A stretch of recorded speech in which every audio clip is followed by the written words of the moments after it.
Welcome friends, welcome to my channel math for studies. आज मैं आपके लिए लेकर आया हूँ atoms and molecules, it means chemistry का third chapter, atoms and molecules, class 9th का। इससे पहले मैंने आपको इस चैप्टर का फर्स्ट पार्ट शेयर करा था and now I am sharing you the second part of this chapter. I hope you all enjoying the first chapter, so I will make the other parts of this chapter for you. Okay, so let's start our topic where we were. Okay, what is an atom? We were on this topic. What is an atom? Okay, let's read. Have you ever observed a mason building walls? From these walls, a room and then a collection of rooms to form a building. What is the building block of a huge building? मतलब क्या तुमने अब तक observe किया है एक मैसन को जो कि वॉल्स को बनाता है, और जो ये वॉल्स हैं इन वॉल्स से क्या बनते हैं? रूम्स, और इन रूम्स से क्या बनते हैं? बहुत सारे रूम्स जो कि एक बिल्डिंग बना देते हैं। ठीक है, अब ये क्वेश्चन होता है कि what is the building block of a huge building, मतलब उस बिल्डिंग का बिल्डिंग ब्लॉक क्या होता है? What about the building block of an ant hill? It is the small grain of sand. Similarly, the building blocks from all matters are atoms. मतलब एक aunt इल का जो बिल्डिंग ब्लॉक होता है वो क्या होता है?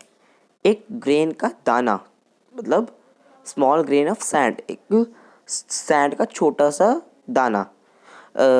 ऐसे ही जो सभी ऑर्गेनिजम्स हैं और बिल्डिंग्स हैं उनका जो बिल्डिंग ब्लॉक होते हैं वो होते हैं मैटर, एटम्स, सारी सभी मैटर के। How big are atoms? Atoms are very small, they are smaller than anything that we can imagine और compare with.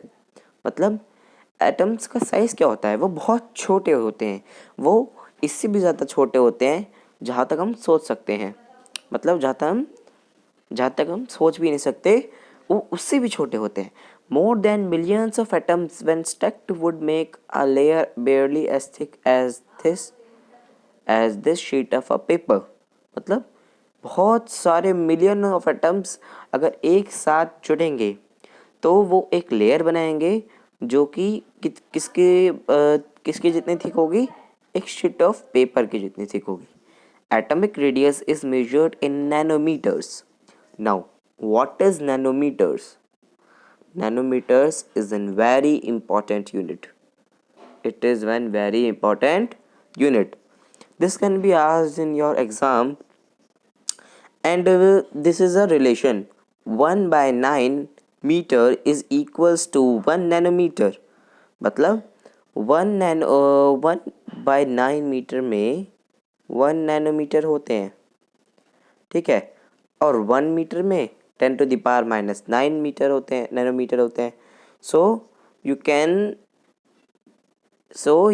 Can learn this is very important thing. This whole block what is I highlight, you can learn it. Okay, atomic radius is measured in nanometers. आपको ये समझना होगा कि atomic radius जो है वो nanometres में मेजर होता है। ठीक है, वो नैनोमीटर्स में मेजर होता है, जो कि ये रिलेशन मैंने आपको दिखा दी है वो आपको बहुत ज़रूरी है लर्न करनी। अब ये सारे रिलेशन ही हैं, ये मैं नहीं पढ़ूँगा क्योंकि आप ये खुद पढ़ेंगे।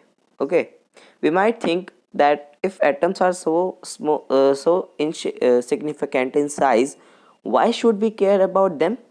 This is because our entire world is made up of atoms. मतलब अगर हम ये सोचें कि जो एटम्स होते हैं वो बहुत ही छोटे होते हैं तो हम क्यों सोचते हैं उनके बारे में? हम उनके बारे में इतना क्यों सोचते हैं, उनको इतना इम्पोर्टेंट क्यों मानते हैं? ऐसा इसलिए होता है क्योंकि पूरे वर्ल्ड में जितनी भी चीज़ें हैं वो किससे मिलकर बनी है? एटम से। We may not be able to see them, मतलब हम उन्हें देख नहीं सकते, बट दे आर देयर, लेकिन वो वहाँ होते हैं। And constantly affecting whatever we do, मतलब वो हमारी चीज़ों में अफेक्ट करते रहते हैं जो हम करते रहते हैं। Through modern techniques, we can now produce magnified images of surfaces of elements showing atoms. मतलब हमारी जो मॉडर्न टेक्निक है उससे हम एक मैग्नीफाइड इमेज बना सकते हैं जो कि हमें एलिमेंट्स के एटम्स शो कर सकता है. ठीक है, ये हमारी an image of surface of silicon, ये हमारे सिलिकॉन एलिमेंट की सरफेस की इमेज है. What are the modern day and symbols of atoms of different elements? मतलब ये जो एलिमेंट्स के जो सिंबल्स हैं वो आज आज क्या हैं और पहले क्या थे. Dalton was the first scientist to use the symbol for elements in a very specific sense. मतलब जो डाल्टन थे हमारे जॉन डाल्टन, जिन्होंने 2 लॉज दिए थे, अब जो हम पढ़ के आ रहे हैं पीछे, एक बार फिर रिमाइंड कर लेते हैं. द 2 लॉज है ना, वो एक लॉज थे जो कि थे लॉ ऑफ केमिकल कॉम्बिनेशन. उसमें 2 लॉज थे, law of conservation of mass and law of constant proportion. Okay, तो जो हमारे डाल्टन थे उन्होंने बहुत सारे सिंबल्स दिए कुछ एटम्स के, मतलब बहुत सारे एटम्स के कुछ सिंबल्स दिए. When he used a symbol for an element, he also meant a definite quantity of that element. मतलब जब वो उस सिंबल को यूज़ करते थे तो वो उसकी उनसे उनका ये मतलब भी था कि वो एक उसकी जो एलिमेंट है ना उसकी एक डिफाइनाइट क्वांटिटी को भी उसमें रिप्रेजेंट करते थे. That is one atom of that element. Berzelius suggested that the symbols of elements be made from 1 or 2 letters of the name of the element. मतलब जो बर्जेलियस थे हमारे दूसरे साइंटिस्ट, उन्होंने ये सजेस्ट किया उन्होंने कि जो हमारे सिंबल्स होने चाहिए एलिमेंट्स के वो उनके ही पहले या दूसरे लेटर को मिला के बनने चाहिए. ऐसे नहीं बनने चाहिए जैसे ये बने हुए हैं हाइड्रोजन फॉस्फोरस, क्योंकि इन्हें भी कोई यूज़ नहीं करता. But still you have to read them. अगर ये एग्ज़ाम में आ जाते हैं so these are very important. These are very important. The whole block. Okay. These are very important. You have to learn this. Okay. चलिए आगे बढ़ते हैं. In the beginning, the names of the elements were derived from the name of the place where they were found for the first time. मतलब सबसे पहले तो हमें ये पता चला जो एलिमेंट्स के नाम थे वो जहाँ पे वो एलिमेंट्स पहली बार मिले थे ना उनके ही नाम पे एलिमेंट्स के जो नाम है वो रख दिए गए. For example the name copper was taken from Cyprus. Some names were taken from specific colors. For example, gold was taken from the English word meaning yellow. Nowadays, IUPAC, International Union of Pure and Applied Chemistry. Now, what is this? IUPAC. This is a unit. No, this is a very important thing that you learn in this chapter. ये एक full form है. IUPAC की full form है international union of pure and applied chemistry. आपको ये learn करनी है. This is very important now. बहुत इंपॉर्टेंट है ये. ठीक है, आप इसे लर्न कर लीजिए क्योंकि ये एग्ज़ाम में अक्सर पूछी जाती है. ओके, चलिए. Is an international scientific organisation which proves names of elements, symbols and units. Many of the symbols are the first or the 2 letters of the element's name in English. मतलब जो ये IUPAC है हमारी international union of pure and applied chemistry, ये एक organisation है जिसने हमारे जो एलिमेंट्स हैं उनकी सिंबल्स भी दिए, उनकी यूनिट्स भी थी, और जो बहुत सारे जो सिंबल्स हैं एलिमेंट्स के वो उनके ही फर्स्ट लेटर और सेकंड लेटर को मिलके बनाए गए हैं. अभी मैं कुछ एग्जांपल आपको बताऊंगा. चलो अभी बता ही देता हूँ. जैसे कुछ एग्जांपल है, जैसे हमारा बना है हाइड्रोजन. वो किससे बना है? H. हाइड्रोजन से H बना है ना. देखो ऐसे जो हमारा हाइड्रोजन है एलिमेंट उसका सिंबल क्या है? उसका सिंबल है H. ठीक है, और ऐसे ही हमारा जो वो है क्या? एल्यूमिनियम। एल्यूमिनियम है ना, उसका सिंबल क्या है? Al। तो फर्स्ट और second letter, this is first letter of aluminium and this is second letter of aluminium, ठीक है। तो इन दोनों लेटर्स को मिलकर हमारे जो कुछ एलिमेंट्स हैं उनके नाम हैं जो IUPAC ने दिए हैं। For example hydrogen, aluminium, cobalt, ठीक है ना। और जो मैं ये बता दूं मैं आपको, बहुत इंपॉर्टेंट चीज़ है कि जो हमारा सेकेंड लेटर होता है वो कभी भी कैपिटल नहीं होता, हमेशा स्मॉल होता है। अगर देखो जैसे आपको ये दिया हुआ है CO, ये तो स्मॉल है, CO। अगर ये है तो this is wrong, CO, this is right. So these are two methods. अगर क्योंकि एग्जाम में आपको ये भी आ सकता है कंफ्यूज करने के लिए, तो आप इसको नहीं लगाएंगे, आप लगाएंगे CO, CU, ठीक है ना। तो आप ये सब लगाएंगे क्योंकि ये बहुत इंपॉर्टेंट है और आपको ये करने हैं। अब other symbols have been taken from the names of the elements in Latin, German और Greek। बहुत जो दूसरे एलिमेंट्स हैं, कुछ एलिमेंट्स ऐसे भी हैं जिनके जो सिंबल्स हैं वो कहाँ से लिए गए हैं? लैटिन वर्ड से लिए गए हैं। जैसे कि the symbol of iron is Fe from its Latin name ferrum. जो हमारा आयरन है उसके लैटिन नेम है फेरम, तो उसी नाम से इसका सिंबल रख दिया गया है Fe। Sodium is N A from natrium, potassium is K from kalium. Therefore each element has a name and a unique chemical symbol. मतलब हर एक एलिमेंट का एक यूनिक और केमिकल सिंबल होता है। Now what is this? Table 3.1 symbols for some elements. This is very very very important for you guys, very important, very important, you have to learn it. This is very important क्योंकि ये जो है ना, इसमें ये मैं पूरी दिखा देता हूँ। इसमें बहुत सारे एलिमेंट्स के नाम है और सिंबल्स हैं।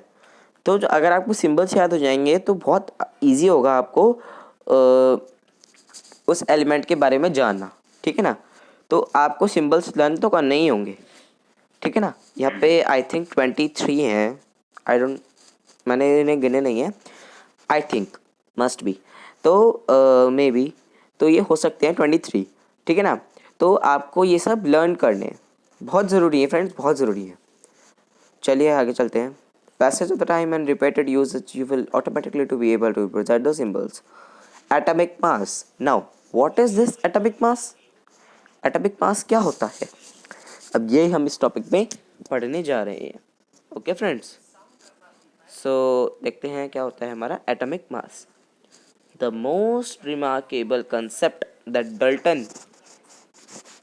Dalton atomic theory proposed was that of atomic mass। मतलब जो बहुत ही ज़्यादा ध्यान में रखने वाला कंसेप्ट है जो कि डाल्टन एटॉमिक थ्योरी ने प्रपोज करा है वो है atomic mass. According to him each element had a characteristic atomic मास।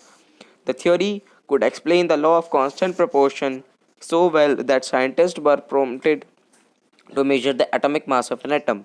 मतलब जो हमारी थ्योरी है उन्होंने लॉ ऑफ कांस्टेंट प्रोपोर्शन, जो हमारा लॉ है उससे हमें बहुत ज़्यादा इजी हो गया है किसी एटम का एटॉमिक मास मेजर करने के लिए।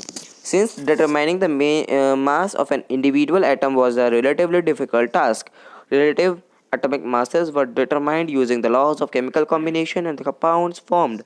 मतलब जब हमारा ये जो दो लॉ नहीं आए थे तो ये जो हमारा एटॉमिक मास निकालना ये बहुत डिफ़िकल्ट टास्क था, लेकिन इनसे जो हमारे दो लॉज आए हैं इनसे हमारा थोड़ा इजी हो गया है इन्हें निकालना।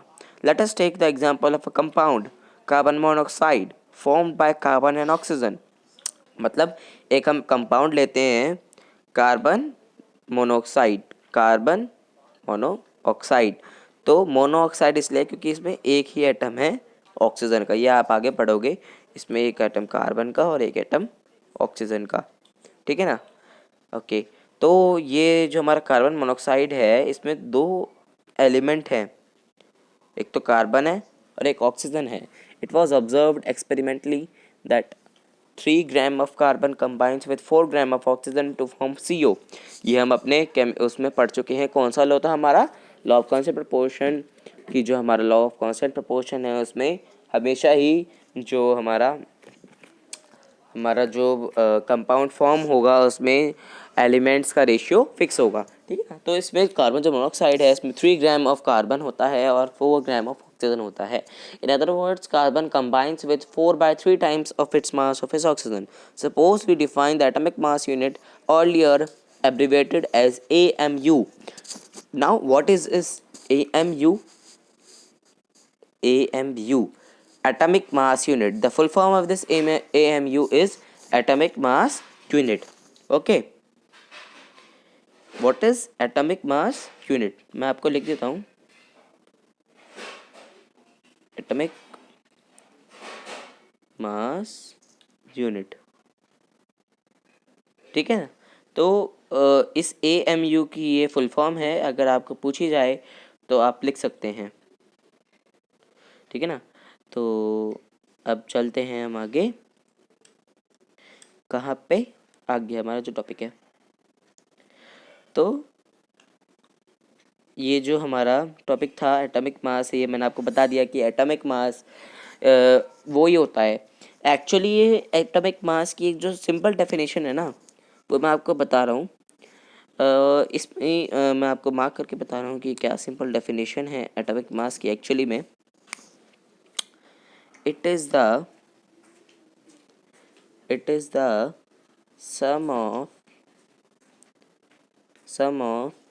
The number of protons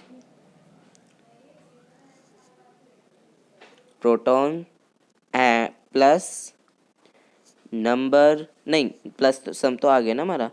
it is the sum of number of protons and number of neutron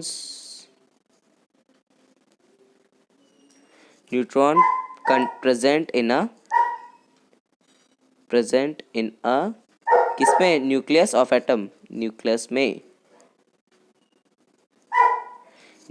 में पाए जाते हैं। तो आप इस डेफिनेशन को मार्क कर लीजिए। It is the sum of the number of proton and number of neutron present in a nucleus of atom, ठीक है।